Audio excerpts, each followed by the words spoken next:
Good afternoon, everybody. I'm Perry Bacon. I'm the host of the New Republic show Right Now. I'm excited to be joined today by Alex Seitz-Wald.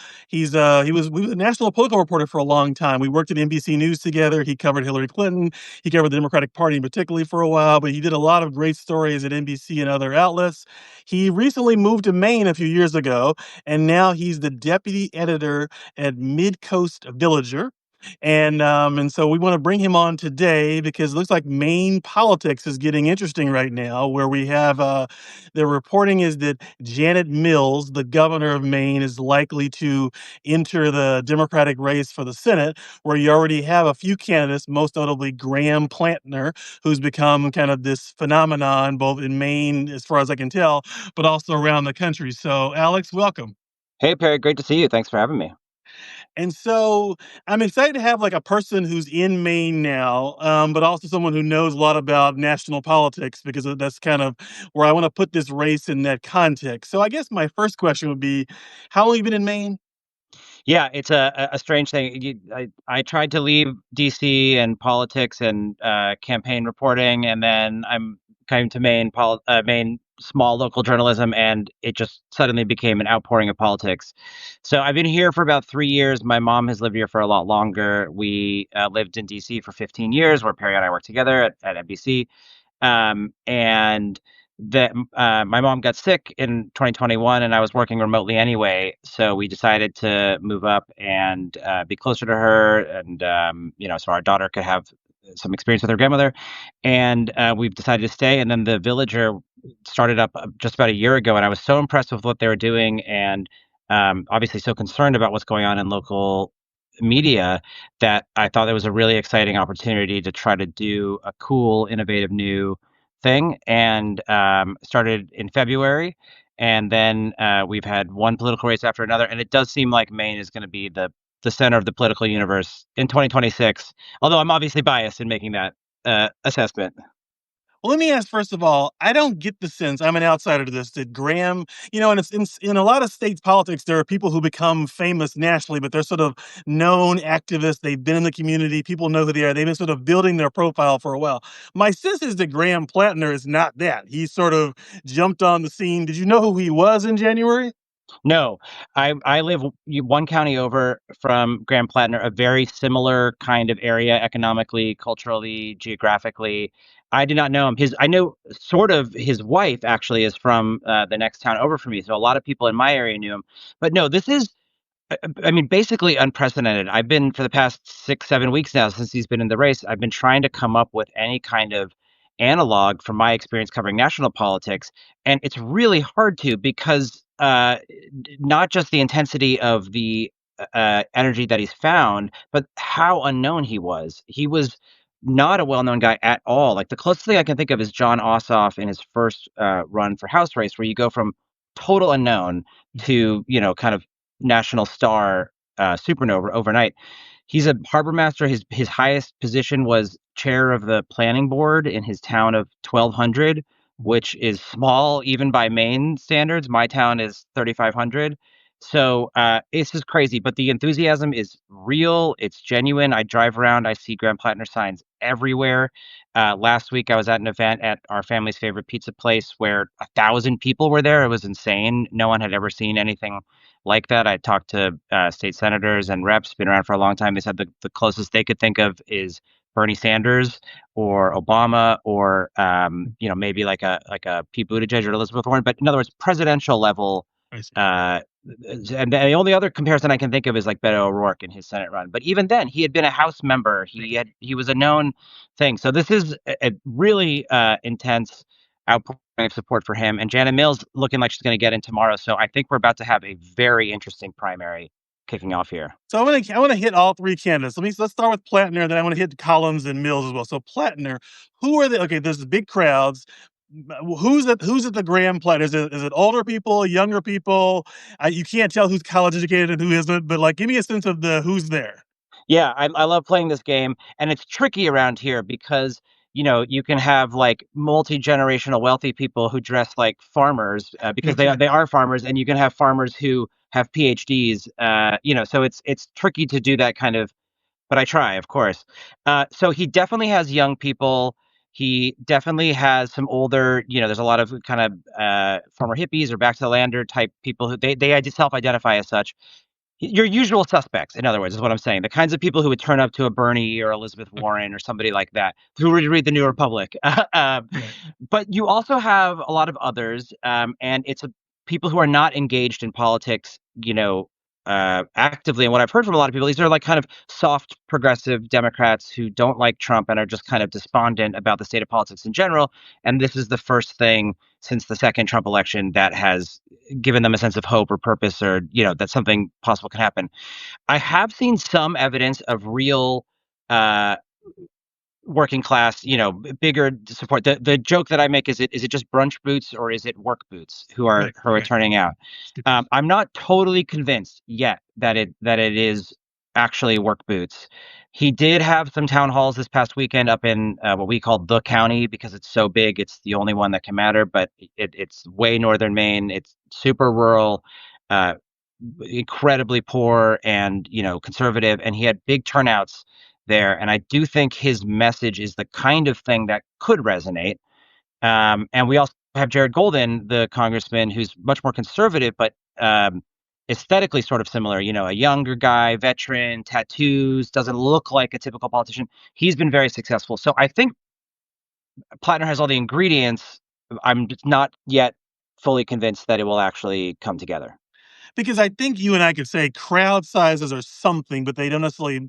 Bernie always got bigger crowds than Hillary Clinton. Times got bigger crowds than Hillary Clinton in 2016.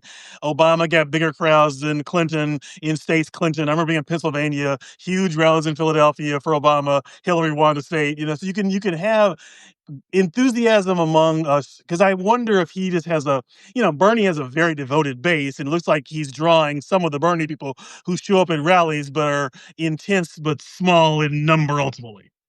Yes, it's a great question. I remember a guy on the Bernie campaign in 2016 told me he realized he was going to lose. He had spent time touring with the Grateful Dead because, of course, and when he started to recognize people in the crowd at Bernie rallies like he had when he was touring with the Dead, he knew that they were in trouble. He was like, "Oh, these are the same people who are coming to multiple rallies." So that's definitely something to be aware of. And just, I mean, peaking too early is absolutely a thing, and his campaign is concerned about this. They didn't anticipate.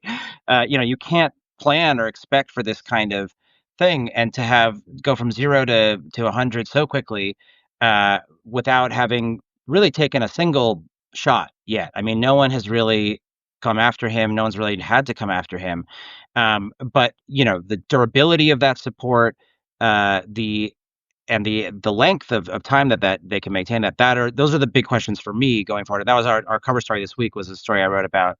It's incredible that he has this momentum, but can he sustain it for 15 months to the primary, or to the general, and 12 months to the primary?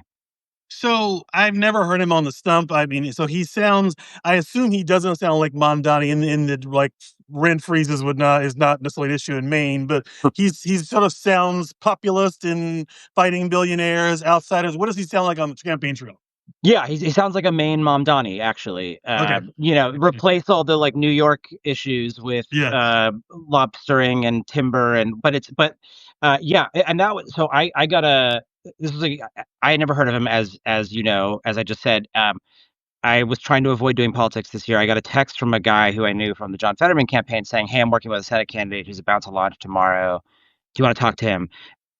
When he first announced, and I was like, it's going to be Janet Mills, or she's not going to run, or this race is going to be boring, but fine, because I know you, I'll talk to you. Okay. Interesting. I did not expect to be impressed with this guy. Get on the Harbor Master and Sullivan, like, you Yeah. know, nice, sweet, maybe it'd be like a good Mr. Smith Goes to Washington story. But then I got on the phone with him and I was blown away by the intensity and the thoughtfulness of his message. I mean, it was clearly not the content so much, but that he had clearly thought it through. This was not the first time that he was talking about these issues. Okay. And I'm a 4-term combat veteran. I'm not afraid to name the enemy. The enemy is the oligarchy. It's housing. My friends can't afford to live here anymore, which is a very real Oh, it's a real phenomenon. issue in Maine. I don't know much about housing in Maine. Okay. So Yeah, I mean, it is everywhere, but particularly here, coastal Maine, everybody during COVID wanted to move here, including me. So real estate prices went up 40%. And now people who have been here forever, are having trouble affording it. We're not building houses fast enough for the same reason that everybody everywhere else is.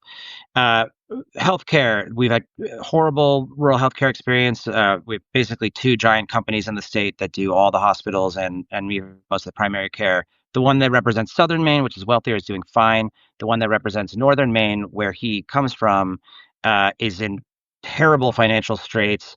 They've closed a bunch of hospitals. They've closed labor delivery wards. They're on the brink of bankruptcy. So these issues are very potent and real. And he doesn't really talk about Trump. It's not a resistancy kind of thing. In fact, he says, like, I know people who voted for Trump. I have a lot of my friends voted for Trump. They're not stupid. He told them the right problem. He just is the wrong answer. But they're right to be upset. They're right that the system is rigged. So very populist, very progressive, and came out with the Bernie Sanders endorsement a week after getting into the race, which is a big, that's a big swing. That's a big choice to make. So let's talk about Janet Mills now. So, like I'm on the progressive side myself, but I don't think of her as being the kind of centrist I find annoying. Like she seems to be pretty strong. Like she's been a critical of Trump, at times. She's defended transgender rights. She was one of the people saying Biden maybe should consider moving on last year early on. So I think she's not like super progressive, but I think she's been a pretty good Democrat. What is your sense of her? Forget about the ideology that I gave for a second. What is your sense of her as a politician? Is she popular there? Is she well liked? She's won twice. So that's an indication of something.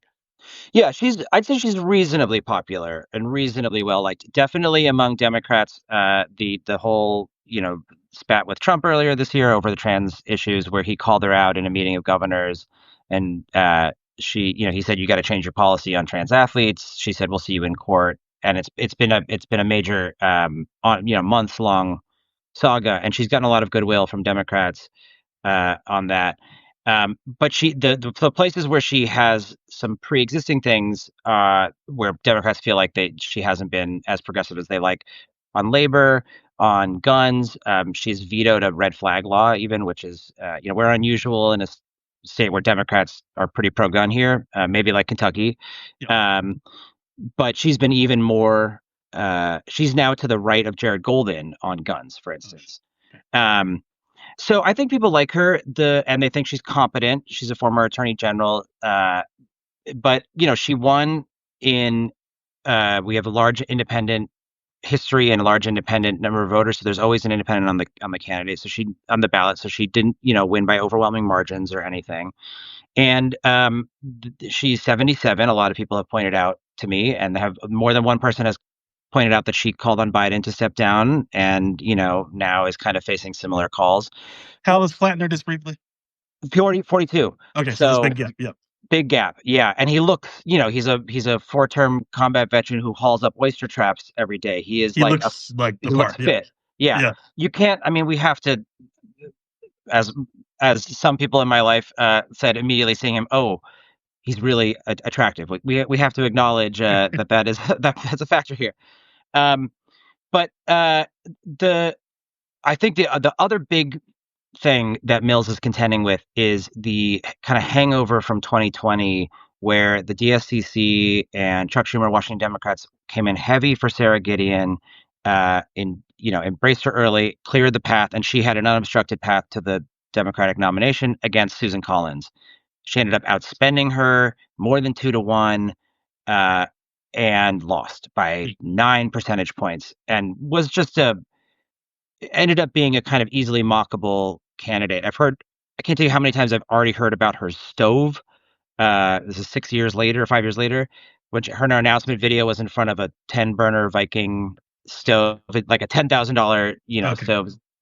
So there's this kind of knee-jerk reaction among a lot of people that anybody that Schumer, the DSCC, if they're pushing Mills this hard, therefore that's bad because we got burned last time. I think they're kind of learning the wrong lesson. The real lesson is that Susan Collins is much stronger than they might anticipate. Let me come back to they are pushing Janet. Like this is a start. This is the Schumer has been. Let's talk about this a little bit. The Democratic Party. Explain how invested the Democratic Party has been in getting Mills to run in this race. Yeah. Sorry, I should have started there. That's right. From the beginning, the Democratic Party, powers that be, whatever is left of the Democratic establishment, has been very clear that Janet Mills is their candidate and their only candidate. They didn't talk to Jared Golden. I know that they didn't talk to a number of the other Democrats in the state. They were just clear, and with good reason. Like, she's the, as you said, she won twice, and she's the only Democrat to win a Maine election statewide since 2002, which is crazy. John Baldacci. Um, because Angus King is an independent and Susan Collins wins a lot, and we don't have statewide other elected offices. But the state is not that Democratic, and in the 90s, it was a liberal Republican state. Susan Collins and Olivia Stowe.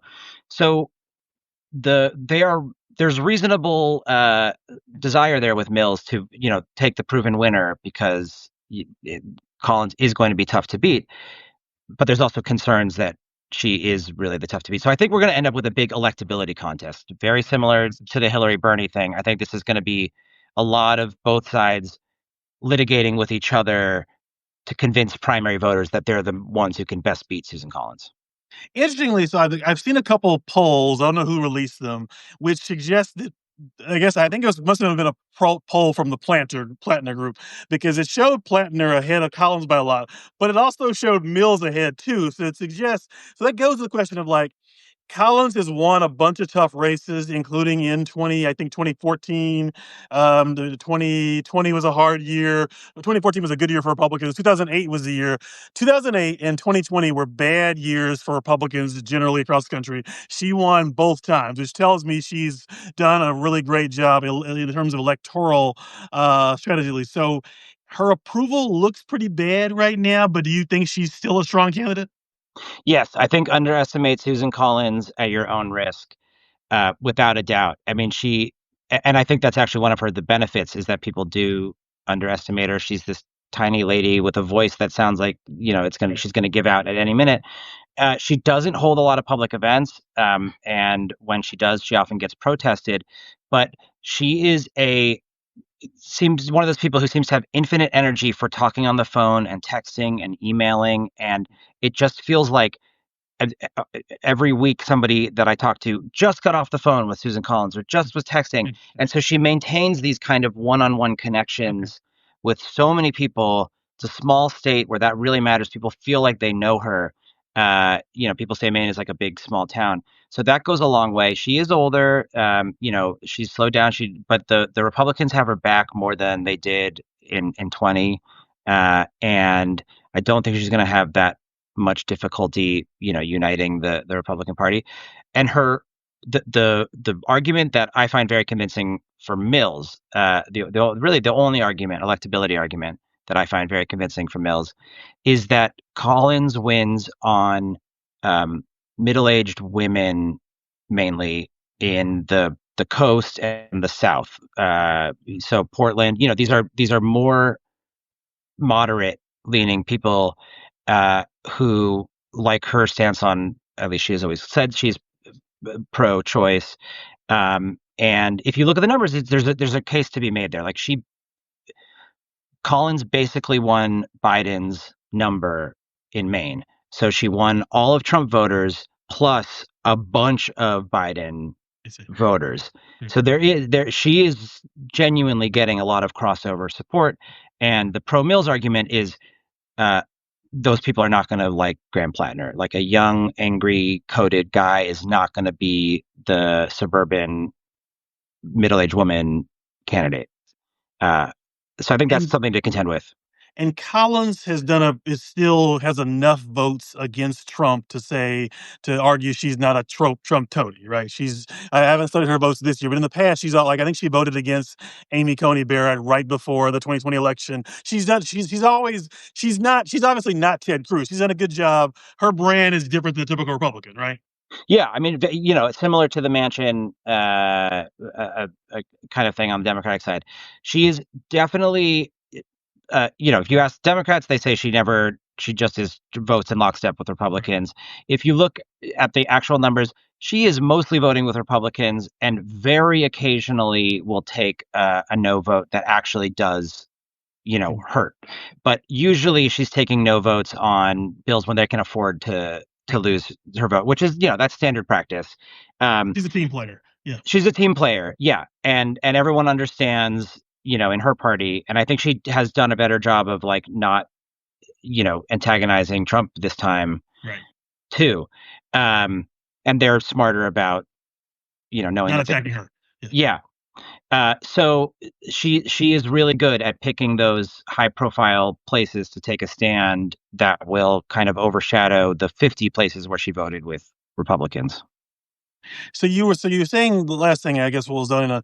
You think this is going to be a campaign about electability, basically, where Graham Plattner's theory is there's this sort of working class of people disengaged from politics who want to hear an outsider, and Janet Mill's theory is there's a group of like moderates who are sort of swing voters who she appeals to better. You think this is going to be a primary about, which I hate, but a primary where we debate polling numbers and because it's hard to know. The election is like hard to predict, and so having an election about the next election is like very complicated. But yes, do you think it's going to be an argument about electability?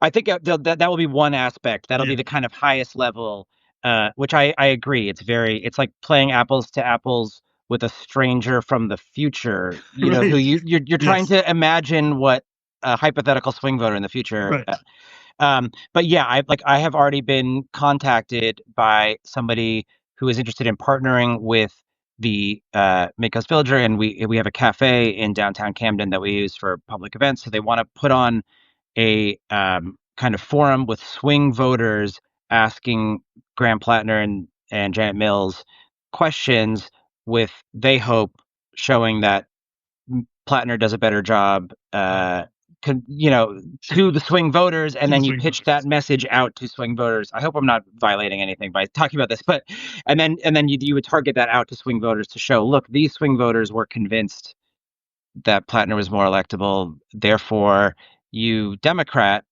now looking for who you're just going to be best. Correct. So people are already anticipating that game and trying to establish data points to put on the board there. Anything else on this race that I should mention, or so we should know about, or the national audience should know about? One final thing, that because Maine has to be weird about everything, we have ranked choice voting, which will totally complicate how this plays out. And it hasn't really come into play, not in a competitive Senate Democratic primary. It just came online in 2018. So there's a couple the primary of has ranked choice because New York has. So the primary and the general are both ranked choices. New York had it with the primary, but not the general's ranked choice. Let me be clear. That's right. Ranked choice in both. Okay. Ranked choice in both. Ranked choice in both the primary and the general election for federal offices. Okay. Ranked choice in the primary, but not the general for the governorship. Yeah. All right. But yes, for the Senate. So there's a number of other candidates in this race we haven't even talked about, and they're already looking to do Brad. I'm forgetting the Mamdani Brad Lander. The people. Brad Lander is the leading person who supported Mamdani in the. Yeah. Right. Yes. Exactly. So there's already a candidate who's like maybe looking to be the Brad Landers to Plattner's Mamdani in the ranked choice. So that will be an interesting dynamic too. What's the person's name? Jordan Wood. Okay, the person who worked for Katie Porter, right? Correct. Yeah, former chief of staff to Katie Porter. He ran End Citizens United. Younger guy, moved back to Maine, where he's from. His dad is actually the new pastor at the church near me, because everything's small. And there's a third candidate who is the CEO of Maine Beer Company, which is a great brewery down in Freeport. He got in, and it's so funny. I mean, like, a beer brewer, you would think that would be the most interesting candidate in the race, and he got in literally a week after Plattner. But by then it was already like, we're on to this oyster guy. Sorry, beer man. That was kind of the reaction. I hate to ask this question, but this is a very DC politics question. But I guess Plattner has not been vetted in a certain way, right? We don't know that. He's a new person running. There's not a huge press in Maine, I assume. He just started running, so on some level, like, are there any? I hate to say this, but we don't like Susan Collins Mills. There've been a lot of profiles with them written. Both parties have done investigative opposition research against them. Plattner's a new figure. There is probably some unknown here, right? It's a great question, and that's my biggest asterisk with him. My two biggest asterisks: can he actually get the work boots? Is it not just the brunch boots? And the second one is, what's in his past? Because I mean, that's another thing that's so unusual and hard to think of a precedent for this. Usually, if you're like a one of these viral candidates, an Amy McGrath or something, you're a fighter pilot. You've been vetted. You've had to maintain a security clearance, or you're a CEO, or you're a local elected official. You're even a community leader who runs an important nonprofit. You're some kind of public figure Yes.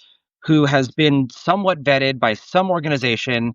You've run for office, so the opposition has hired investigators and gone after you, and the press has done what they will with that.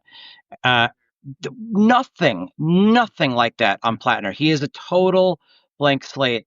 And he's spoken about coming back from forward combat tours and struggling, and we just don't really know what happened in those years. So I suspect we will learn what happened in those years, and I just don't know, what's out there. So talk about the Midcoast Villager a bit. I don't know much about. I've been to Portland, Maine. That's the big city, I think, of Yep. Maine. So where are you? Where are you? Where is your publication? Is it a newspaper? Is it a website? Explain kind of what the mid, because I think we are in a place where local media is dying, and I'm interested in like innovations to local media. So talk about Midcoast Villager a little bit.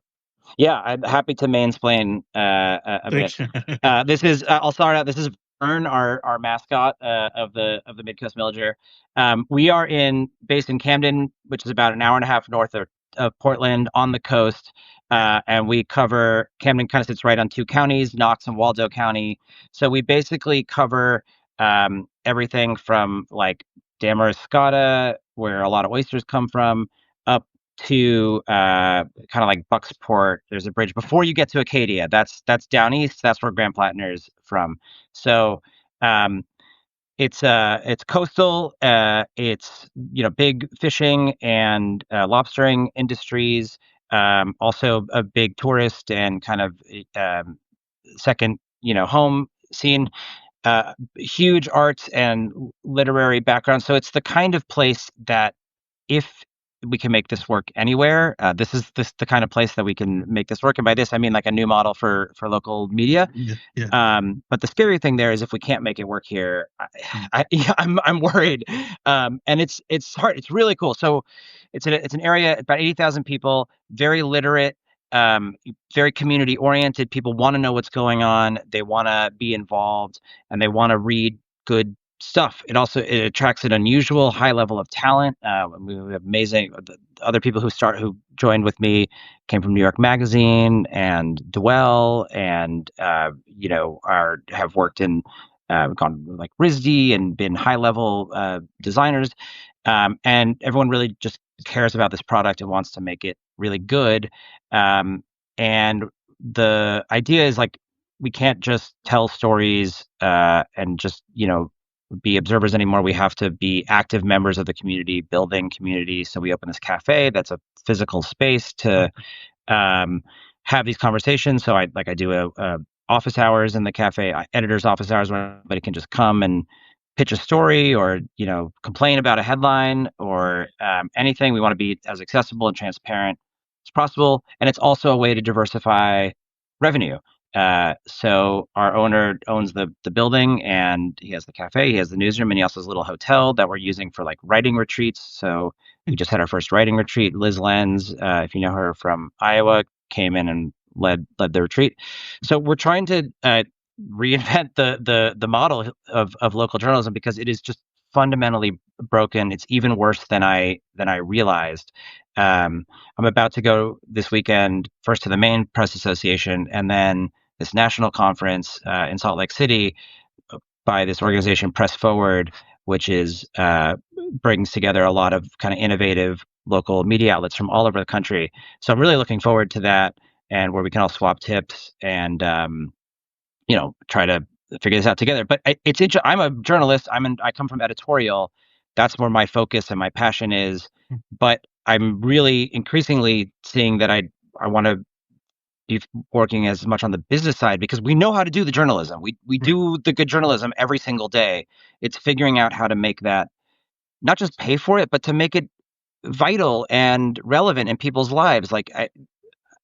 Then this is one thing where I disagree with some other views. Like, I don't think it should just be a purely philanthropic supported thing where it's a good cause, but it should be something that people want to pay for.